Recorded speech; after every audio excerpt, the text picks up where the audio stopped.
Bienvenue au podcast Raviver le désir sexuel. Je suis François Renaud, sexologue et psychothérapeute, créateur du programme Raviver le désir sexuel. Et dans le podcast d'aujourd'hui, nous allons parler quels sont les impacts d'une infidélité sur la personne qui a été trompée. Donc, nous avons parlé en fait la dernière fois de qu'est-ce qui mène les gens à être infidèles. Cette fois-ci, on va parler de quels sont les impacts sur la personne qui a été trompée. Bienvenue et comme d'habitude, vous pouvez nous contacter sur info@lesexologues.ca ou aller sur notre site internet lesexologues.ca pour nous laisser des commentaires, des suggestions de thèmes que vous aimeriez qu'on aborde ou des critiques, peu importe, ou aller voir nos ressources qu'on a sur notre site, dont ce podcast, des vidéos sur YouTube, ainsi que des articles et des programmes pour vous aider par rapport à votre sexualité. Donc, on a commencé au dernier podcast de parler de pourquoi les gens sont infidèles, suite à une suggestion justement d'un auditeur ou auditrice qui voulait rester anonyme et qui voulait que j'aborde l'infidélité. Comme c'est un sujet qui est assez complexe, je le coupe en différents podcasts. Et aujourd'hui, nous allons parler justement de, mais c'est quoi les impacts en fait sur une personne qui s'est fait tromper? Et donc, une des premières choses qu'il faut regarder, c'est au niveau du mind mapping. Donc, pour ceux qui ne savent pas c'est quoi, j'en parle régulièrement là, dans les podcasts, c'est notre map en fait qu'on fait de notre partenaire. Donc, avec les années, on développe en fait une forme de map de qui est notre partenaire. Quelles sont leurs qualités, quelles sont leurs forces, quelles sont leurs lacunes, leurs insécurités. Ils font la même chose par rapport à nous et nous sommes constamment en train, en fait, d'agir en fonction de cette map-là avec notre partenaire. On détermine c'est quoi leurs intentions, c'est quoi leurs désirs. Et donc, on peut s'imaginer justement que quand il y a eu une infidélité, il faut refaire en fait cette map-là parce qu'on a une nouvelle expérience, généralement quand même assez significative, voire traumatisante même pour certaines personnes. Et donc, on doit refaire toute l'image de qui était notre partenaire. Parfois, par contre, ça va peut-être même en fait confirmer des choses qu'on soupçonnait déjà. Donc, parfois, les gens qui se sont fait tromper avaient peut-être soit eux-mêmes des tendances de jalouses et surveillaient leur partenaire, soupçonnaient en fait que leur partenaire pouvait potentiellement être infidèle, soit par des comportements louches, séducteurs qu'ils pouvaient avoir avec d'autres personnes qui pouvaient laisser soupçonner ça, ou des fois c'est nos propres insécurités qui on avait à la base. Il n'y avait rien en fait d'évident de la part de l'autre, mais on avait juste peur peut-être d'être trompé parce qu'on l'a peut-être vécu dans le passé ou on a vécu une histoire dans notre famille ou dans notre entourage qui nous a créé en fait ces soupçons-là. Et donc on vient confirmer en fait l'image qu'on avait. Mais parfois c'est l'inverse. On avait peut-être l'impression que cette personne-là allait jamais nous tromper. Cette personne-là, c'était vraiment pas son genre. C'est une personne qui était intègre, transparente, honnête. Et malgré cette belle image-là qu'on avait d'elle, finit par trahir l'image qu'on avait, finit par trahir aussi le contrat implicite, explicite qu'on a pu avoir dans la relation monogame ou non monogame qu'on avait. Et puis là, en fait, le fait qu'on doit tout changer, en fait, cette image-là, c'est ça, des fois, qui crée en partie l'aspect traumatique. C'est qu'on doit remettre en question la relation. On doit se remettre en question d'avoir choisi ce partenaire-là. Et donc aussi, ça nous inquiète de mais comment j'ai pas pu le voir. Donc, on remet un peu en doute, si vous voulez, notre capacité à juger finalement des intentions de notre partenaire, à juger qui ils sont. Et ça peut être en soi très traumatisant et très anxiogène. Notre partenaire, il est passé en dessous de notre radar du mind mapping. Et donc, comment est-ce que je peux savoir finalement quelles sont ses intentions si ils ont la capacité ou elles ont la capacité de me mentir et que je ne peux même pas le capter? Peut-être que j'ai capté parfois des affaires qui sonnaient croche, il y a quelque chose qui cliquait pas, mais je n'étais pas capable de mettre mon doigt dessus, que les excuses qu'elle donnait pour rester peut-être au travail plus longtemps, ou une relation que je soupçonnais qu'il y avait peut-être quelque chose que plus qu'une simple amitié a fini par se développer en quelque chose d'autre, puis là, ça vient de me le confirmer. Et donc, des fois, on fait un peu du bashing de soi-même, de comment est-ce que je n'ai pas pu allumer plus par rapport à ces soupçons-là que je pouvais avoir ou ces signes-là. Des fois, les signes sortent vraiment de nulle part. Puis ça aussi, c'est particulièrement traumatisant où quand on avait vraiment l'impression qu'on n'avait aucun soupçon, la personne pouvait mentir de façon euh, sans aucun scrupule, sans aucun indice quelconque. Ça peut être très épeurant parce que là, ce que je vois, c'est que je ne suis pas capable, en fait, de mind-mapper mon partenaire. Je ne suis pas capable, en fait, de savoir même quand il y a un soupçon potentiellement de mensonge. Et donc, je ne peux plus me sentir en confiance avec la personne. Cette personne-là, elle est capable de passer en dessous de mon radar avec une certaine capacité d'expert ou d'experte. Donc, il y a toute cette reconfiguration qu'il faut faire au niveau de comment je perçois l'autre, mais aussi comment je me perçois moi-même aussi. Si j'avais l'impression que notre vie sexuelle, notre vie de couple allait bien, et puis que là, je réalise que c'est peut-être pas le cas pour l'autre personne, ça peut être aussi très ébranlant de me dire, OK, mais comment est-ce que l'autre me perçoit? Comment est-ce que l'autre me mind map? Est-ce que tous mes souvenirs de nos rapports sexuels, de nos souvenirs de couple ensemble n'étaient pas réels? Que je dois douter maintenant de ma propre expérience, de comment j'ai vécu ou je vis en fait dans cette relation-là, que je dois remettre en question finalement plein d'événements dans notre relation que on m'a dit une affaire, mais que c'était peut-être autre chose et qu'on était peut-être, je ne sais pas moi, à un voyage, mais en même temps, cette personne-là pouvait texter peut-être son amant ou son amante. Et donc, la réalisation que certains moments de couple qui étaient pour moi très agréables, significatifs, il y avait potentiellement une tierce personne en même temps à ces moments-là, dont je n'étais même pas au courant ou que je pouvais potentiellement soupçonner. Et donc, toute l'histoire de notre relation, je dois la remettre en question. Et c'est là souvent que la personne qui a été trompée commence à re-questionner plein d'événements du passé. Est-ce que tu l'as rencontré à ce moment-là? Cette fois-là, quand tu m'as dit que tu étais ici ou tu étais là, est-ce qu'en réalité, tu étais avec elle ou tu étais avec lui? Là, on remet en question tous les moments de couple qu'on a eus ensemble ou des moments qu'on n'était pas ensemble que je pensais que tu faisais peut-être autre chose. Comme par exemple, j'étais au chalet avec les enfants, puis tu as dit que tu avais du travail à la maison, tu étais trop occupé, tu m'as laissé tout seul avec les enfants. Moi, j'ai trouvé ça difficile, j'ai tout géré ça tout seul. Puis toi, en réalité, tu étais à la maison, pas en train de travailler, mais en train peut-être d'avoir des relations sexuelles ou des dates, des fréquentations avec d'autres personnes. Tous les fois maintenant que tu es sur ton cellulaire, est-ce que je dois commencer à soupçonner que tu es en train de parler à cette personne-là ou potentiellement une autre personne? Donc, on doit tout remettre ça en question et ça crée toutes sortes d'insécurité et d'appréhension finalement pour la personne qui a été trompée. Et ça vient beaucoup jouer aussi sur la valeur qu'on s'accorde. Pourquoi mon partenaire m'a trompé? Il ne doit pas me considérer très important, très désirable. Il était prêt à mettre fin à notre relation, à vivre les conséquences d'une infidélité qui est souvent, en fait, la rupture, la conséquence. Et donc, si elle ou lui était prêt à faire ça, elle ne doit pas m'avoir accordé beaucoup d'importance. Est-ce que la personne, comme je disais dans l'autre podcast, le fait par vengeance aussi?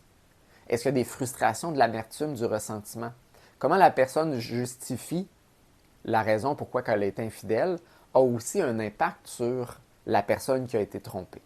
Est-ce que je sens que la personne prend responsabilité de ses infidélités ou au contraire, elle me blâme. Elle me dit, ben si on avait eu du sexe, je ne serais pas allé voir ailleurs. Si tu n'étais pas tout le temps comme ça, je ne serais pas allé voir ailleurs. Si tu m'aimais plus, si tu me démontrais plus de l'affection, je ne serais pas allé voir ailleurs. Donc, qui est à, entre guillemets, blâmer ou qui est responsable? Le partenaire qui a trompé ou la partenaire qui a trompé, comment est-ce qu'elle explique ses comportements vont aussi avoir un impact sur la personne qui a été trompée. Est-ce que ça va être aidant ou au contraire destructeur comme comportement? Un élément aussi qui va avoir des impacts significatifs suite à une infidélité est comment on a trouvé l'information et quelles étaient les circonstances dans lesquelles le ou l'infidélité ou les infidélités se sont produites. Donc, est-ce que la personne qui a été trompée, c'est elle ou lui qui a trouvé les informations? Ils sont tombés par accident avec un texto sur le iPad qui partage les informations sur le cellulaire. Est-ce que je soupçonnais et je suis allé chercher l'information dans les courriels de l'autre personne? Est-ce que je suis tombé, en fait, je suis revenu tôt en fait, du travail et j'ai trouvé mon conjoint, ma conjointe, avec son amant, son amante, dans notre lit conjugal.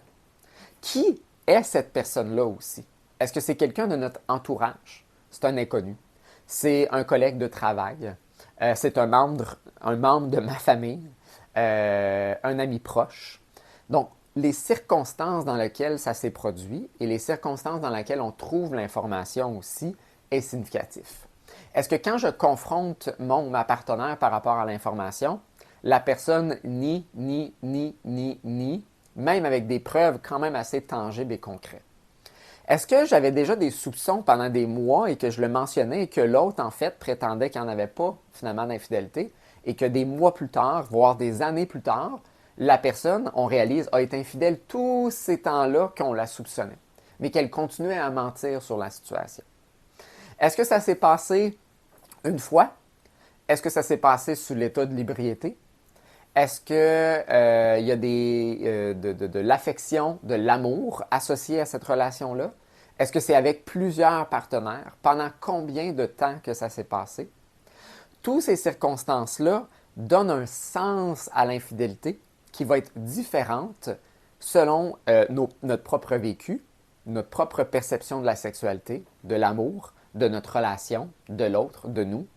Et donc, chaque circonstance n'est pas nécessairement mesurable en soi de ça, c'est une pire circonstance que celle-ci en soi-même. Elle va être différente d'une personne à l'autre. Peut-être que le fait qu'il y avait de l'amour et que la personne sentait une attirance autant sexuelle qu'affective envers l'autre va davantage être, je vais dire, excusable pour le partenaire qui a été trompé.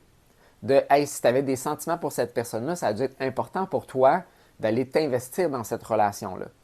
Et donc, je peux comprendre que ces fortes émotions-là t'ont amené à être infidèle. Ça ne fait pas que ça l'enlève la blessure, ça ne fait pas que ça la banalise. Mais peut-être que je vais être plus capable d'excuser ça que si, par exemple, tu as ruiné notre relation juste parce que tu avais une attirance sexuelle envers un ou une inconnue. Puis des fois, c'est l'inverse.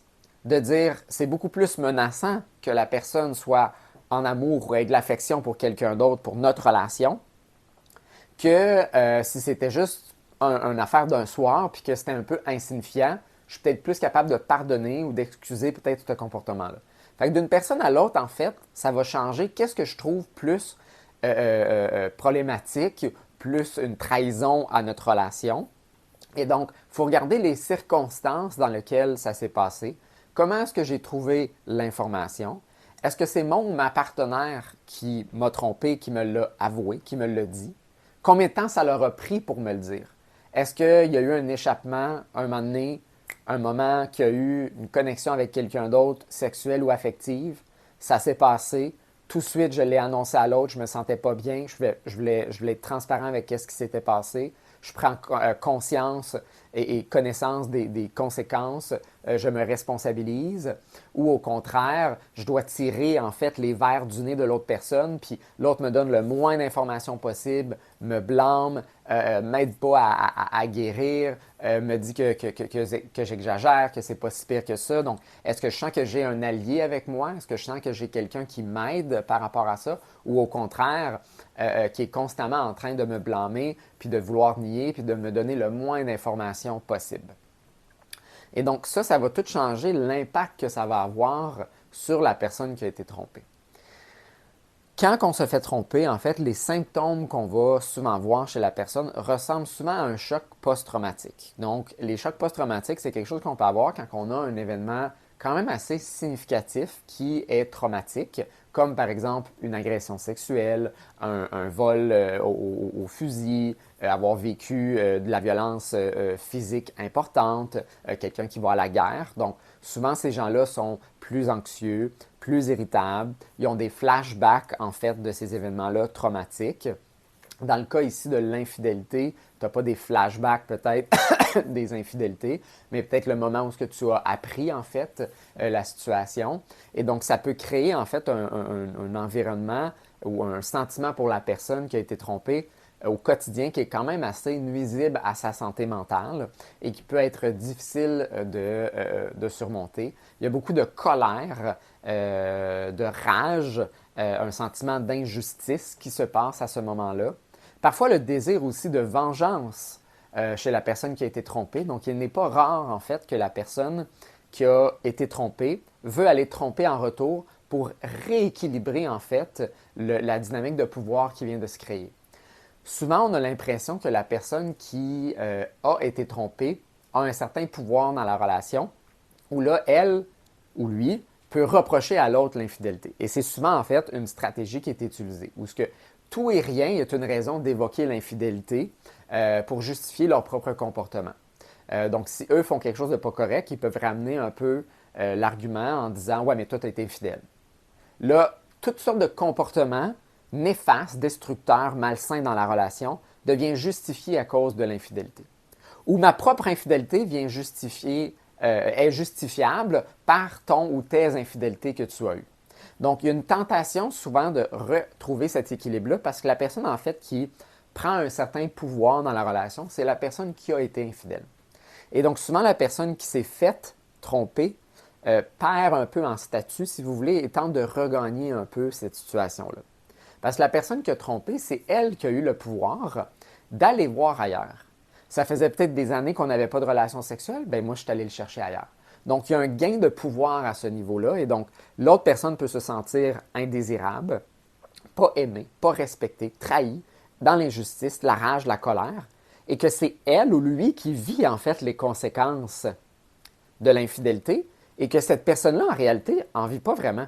Oui, elle est témoin finalement de la réaction de l'autre, mais ce n'est pas elle qui a été blessée, ce n'est pas elle qui vit les émotions. Elle vit en fait le rebond des émotions souffrantes de l'autre personne. Et des fois, il y a un désir effectivement de rebalancer ça dans la relation qui crée parfois des dynamiques quand même assez destructrices et pas aidantes de part et d'autre en fait pour passer à autre chose dans la relation. Donc, il y a beaucoup d'impact qu'il peut avoir sur la personne qui a été trompée. Elle peut développer une insécurité qui n'était pas là auparavant ou mettre en évidence, en fait, une insécurité qui était peut-être plutôt minime, mais qui, là, a ouvert une plaie assez importante. Quelqu'un qui était peut-être déjà jaloux à la base va devenir encore plus jaloux à ce moment-là, encore plus suspicieux, encore plus dans les interrogations. Cette personne-là peut avoir des moments de rage, en fait, un peu spontanés, qui sort un peu de nulle part, où le couple, suite à une infidélité, passe un bon moment, mais là, se rappelle soudainement de l'infidélité. Et qu'est-ce que tous ces anciens bons moments-là, peut-être qui étaient fake ou pas vraiment réels, et donc ça ramène finalement à vivre une colère intense envers le partenaire ou la partenaire qui a été infidèle, qui ne comprend pas d'où c'est que ça sort. Pourtant, on vivait un bon moment. Je pensais qu'on avait passé à autre chose. Puis là, hop, toi, tu ramènes ça. Et ça, là, ça peut prendre des années. C'est pas juste une question de quelques semaines, de quelques mois. Des fois, ça peut prendre des années de guérir d'une infidélité. Surtout, si on ne s'en occupe pas correctement, qu'on ne va pas peut-être chercher l'aide ou qu'on ne s'informe pas de comment adéquatement passer à autre chose dans une infidélité. Souvent, il y a certaines personnes qui vont mettre fin immédiatement à la relation. C'est complètement intolérable d'avoir eu une infidélité dans la relation. Décident de mettre fin, mais ça ne veut pas dire que parce que j'ai mis fin à la relation, que les conséquences que je vais vivre par la suite disparaissent. Je vais peut-être dans les prochaines relations avoir des enjeux de confiance, d'attachement, des troubles au niveau du désir sexuel envers mes prochains partenaires. Je vais peut-être être davantage suspicieux, suspicieuse. Je vais peut-être fouiller dans les courriels, dans les téléphones de mes prochains partenaires. Donc, les conséquences ne se terminent pas juste parce qu'on met fin à la relation à ce moment-là. Donc, il y a tout un travail à faire sur la personne qui a vécu aussi l'infidélité parce qu'on se définit beaucoup par le comportement de l'autre. On a souvent l'impression d'avoir perdu de la valeur quand l'autre nous a trompés. Si j'étais assez aimable, si j'étais assez belle ou beau, si j'étais assez désirable, si j'avais été un meilleur ou une meilleure partenaire, on ne m'aurait pas trompé. Et donc, l'estime personnelle en prend souvent un coup à ce moment-là. Et donc, je dois moi-même me redéfinir, construire ma confiance qui a potentiellement été fragilisée ou qui a fait ressurgir peut-être en fait des fragilités qui étaient déjà là à la base, mais qui étaient peut-être plus atténuées parce qu'on n'y portait pas trop attention ou on n'avait pas trop mis notre doigt dedans. Une autre chose qu'on peut voir aussi pour la personne qui a été trompée, c'est un désir en fait de se prouver dans la relation. Donc, si ça faisait longtemps que le couple n'avait pas eu de relation sexuelle et que la personne qui avait peut-être plus de désir, c'est elle qui est allée avoir une infidélité, la personne qui n'avait pas ou peu de désir, soudainement, peut avoir une remontée fulgurante en fait de désir pour démontrer à leur partenaire que c'est eux en fait qui est le plus compétent dans la sexualité. Il y a comme un désir en fait de se rattraper parfois à cet effet-là, de dire hey, c'est pas vrai que je vais me faire remplacer par quelqu'un d'autre, je vais te le démontrer. Et ça, je vous dirais, c'est parfois un comportement qui est typiquement que je vois plus chez les femmes souvent, versus les hommes qui, eux, soudainement vont retrouver un désir à ce moment-là ou qui vont vouloir se reprouver. Peut-être que ce désir-là de vouloir se reprouver va être là, mais ne se fait pas nécessairement à travers la sexualité. Mais on le voit souvent dans des dynamiques où la partenaire avait moins de désir, le partenaire masculin avait plus de désir, et le partenaire masculin qui avait plus de désir est allé voir ailleurs pour compenser finalement le manque soit de fréquence ou de la qualité au niveau de la sexualité. Et là, cette personne-là, parfois, se réveille, si vous voulez, pour dire « Oh, attends une minute, là, je vais venir te racheter ». Et c'est souvent, en fait, d'un fois, quelque chose qui peut être reproché aussi aux personnes qui ont été trompées de, en fait, tu veux seulement du désir ou tu es seulement prête ou prêt à avoir finalement une sexualité quand la relation, elle est menacée. Ou que, justement, il y a une infidélité ou ce que si, tant et aussi longtemps que moi, je reste dans notre relation et que je ne dépasse pas les limites qu'on s'est établies, toi, tu vas prendre pour acquis que je ne vais pas aller voir ailleurs. Mais c'est là le pouvoir finalement qui est accordé à la personne qui a trompé, c'est que finalement cette personne-là a dit, ben moi, je ne resterai pas dans le carcan de notre relation où ce que je suis insatisfait. Évidemment, ceci ne vient pas justifier l'infidélité, mais ça peut certainement l'expliquer et ça devient la justification pour la personne qui saute la clôture et qui va avoir une infidélité. Et donc, cette personne-là, des fois, veut aller comme racheter sa propre trahison qu'elle a faite, d'une certaine façon, en disant, ben moi, j'ai trahi le couple en ne répondant pas peut-être à tes besoins et tes désirs, je t'ai pris pour acquis. Et puis là, il peut y avoir toute une dynamique de pourquoi on ne l'a pas faite et il peut y avoir des choses aussi dans l'autre sens qui menaient à cette décision-là. Mais ça devient souvent la justification, comme je l'expliquais dans l'autre podcast, de pourquoi quelqu'un va être infidèle. Et des fois, ça se rejoue après l'infidélité pour la personne qui a trompé. Et c'est là ici qu'on doit être capable de distinguer pour la personne qui a été trompée. Oui, j'ai peut-être une part de responsabilité par rapport à nos difficultés conjugales qui pourrait expliquer et qui a permis à l'autre de justifier de passer à l'acte d'être infidèle. Mais ça ne vient pas nécessairement mettre le blâme sur moi et ça ne vient pas excuser comme tel le comportement. Il faut peut-être reconnaître en tant que personne qui a trompé la relation, qu'est-ce qui fait que moi, peut-être, j'ai pris pour acquis l'autre personne?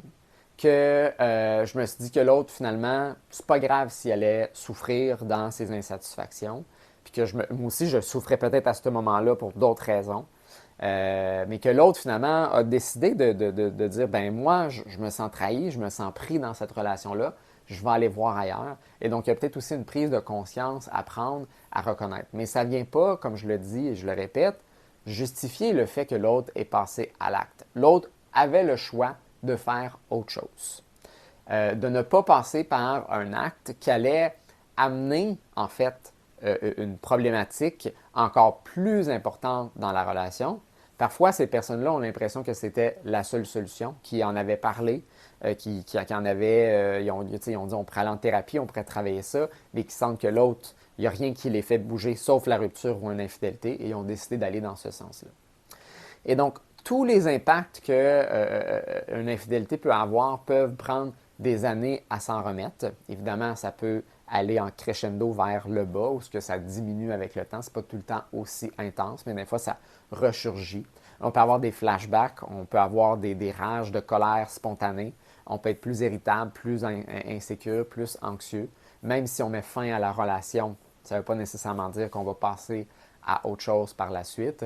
Donc, il y a beaucoup d'impacts quand même assez significatifs que la personne qui a été trompée peut avoir et que cette personne-là doit en partie prendre soin si elle ou lui veut pouvoir refaire confiance à leur partenaire ou des futurs partenaires si la rupture a été envisagée là, suite à l'infidélité.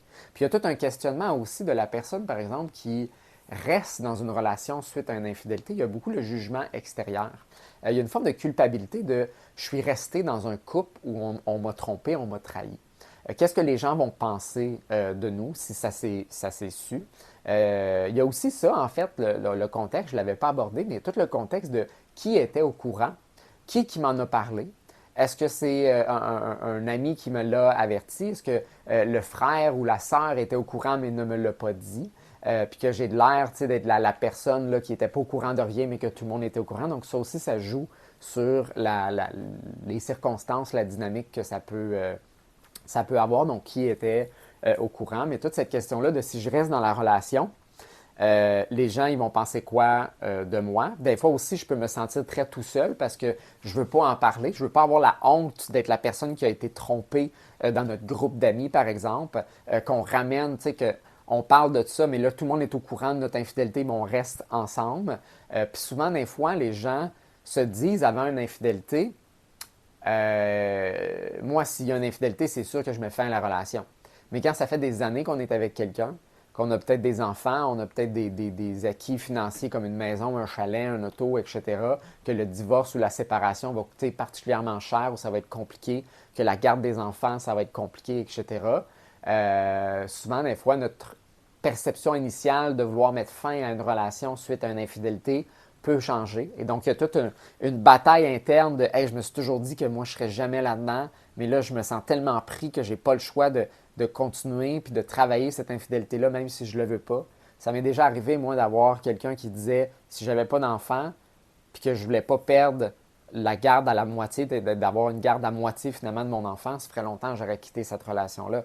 Et donc, il y avait tout un tiraillement vraiment important à ce niveau-là de je veux quitter cette relation-là, je suis plus en amour avec la personne, je ne désire pas l'autre personne, mais je veux tout faire pour pouvoir garder finalement cette idée-là familiale, pas nécessairement unie. Donc, c'est pas nécessairement de vouloir être dans une famille unie, mais de juste vouloir garder en fait l'enfant à temps plein. Et la seule façon de faire ça était en fait de maintenir la relation. Fait que ça peut être très complexe comme décision, ça peut être très difficile, très déchirant de je reste-tu pas, qu'est-ce que les autres vont penser, est-ce que j'ai du soutien par rapport à ça, est-ce que j'ai un conjoint ou une conjointe qui est aidante face à leur infidélité, qui se responsabilise, qui se responsabilise pas, est-ce que moi-même j'ai des choses à reconnaître de mon côté, est-ce que j'ai cette capacité-là, est-ce que je suis juste en train de tout lancer en fait les problèmes de notre couple sur l'infidélité ou sur l'autre personne, puis là moi je me suis complètement déresponsabilisé de tout ce qu'il y a dans la relation.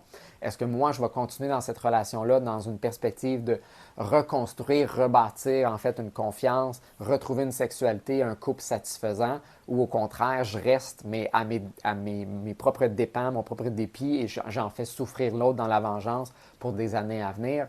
Donc, il y a toutes sortes de choses qui peuvent se produire suite à une infidélité. Et la personne qui a été trompée a aussi un pouvoir par rapport à comment les choses vont se faire. Cette personne-là a aussi des choix à faire et peut avoir l'impression qu'elle n'en a pas, qu'elle est prise finalement dans cette relation-là, mais ça reste quand même un choix. Tout comme la personne qui a décidé d'être infidèle avait le choix d'être infidèle ou le choix de faire autre chose, de mettre fin peut-être à la relation ou de travailler, d'en discuter, d'avoir les conflits nécessaires qu'on devait avoir. Tout comme suite à une infidélité, la personne qui a été trompée a aussi des choix difficiles à faire, mais parfois ces gens-là se présentent la situation comme s'ils n'en avaient pas vraiment de choix. Effectivement, les choix peuvent être très déchirants.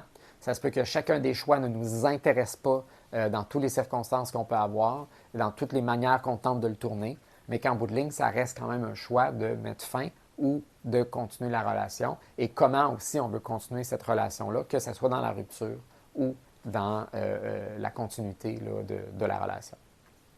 Donc, prenez le temps de réfléchir si jamais vous avez été trompé ou même si c'est vous qui avez trompé en fait votre partenaire. Hey, c'est quoi les impacts finalement que j'ai produits en fait chez l'autre? Moi, si j'ai été la personne qui a été trompée, comment est-ce que je gère en fait avec les conséquences que cette chose-là a apporté? Est-ce que je me prends en main par rapport à ça? Est-ce que je travaille sur mes enjeux que ça l'a créé ou ça l'a soulevé, ça l'a fait remonter? Ou au contraire, je me déresponsabilise face à ça et je m'attends à ce que l'autre vienne réparer des choses plutôt que moi, je répare mon côté à moi à réparer et que je fasse peut-être mes propres mea culpa par rapport à la relation. Et donc, on va parler aussi justement dans le prochain podcast comment justement surmonter une infidélité, qui a quelle responsabilité et comment on peut s'en sortir de la manière la plus bénéfique possible, malgré que c'est un événement qui a créé beaucoup de conséquences et de dégâts au niveau de la relation.